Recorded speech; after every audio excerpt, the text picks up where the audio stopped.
पुणे शहरातील पत्रकार भवन येथे शेतकरी हक्क परिषद संपन्न झाली। त्याप्रसंगी शेतकरी भगिनींनी आमदार व शेतकरी नेते प्रहार जनशक्ती पक्षाचे अध्यक्ष बच्चू कडू, अध्यक्ष स्वाभिमानी शेतकरी संघटना अध्यक्ष व खासदार राजू शेट्टी, आम आदमी पक्षाचे महाराष्ट्र राज्य उपाध्यक्ष विजय कुंभार, आमदार बाबासाहेब देशमुख, डॉक्टर अजित नवले, अभा किसान सभा राष्ट्रीय सहसचिव आमदार कैलास पाटील सह अनेक शेतकरी संघटनांचे पदाधिकारी उपस्थित होते। शेतकऱ्यांच्या न्याय हक्कासाठीचे विविध ठराव संमत करण्यात आले। आमदार बच्चू कडू यांना आलेल्या महिलांनी राखी बांधून रक्षाबंधन साजरे केले।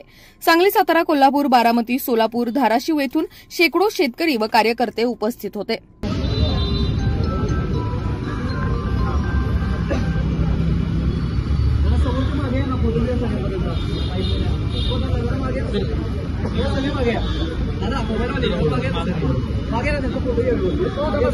अशाच नवनवीन बातम्या व घडामोडी पाहण्यासाठी आमच्या चॅनलला लाईक, शेअर व सबस्क्राईब करा। टॉप न्यूज पुणे जाहिराती व बातम्या देण्यासाठी संपर्क मुख्य संपादक कैलास गायकवाड।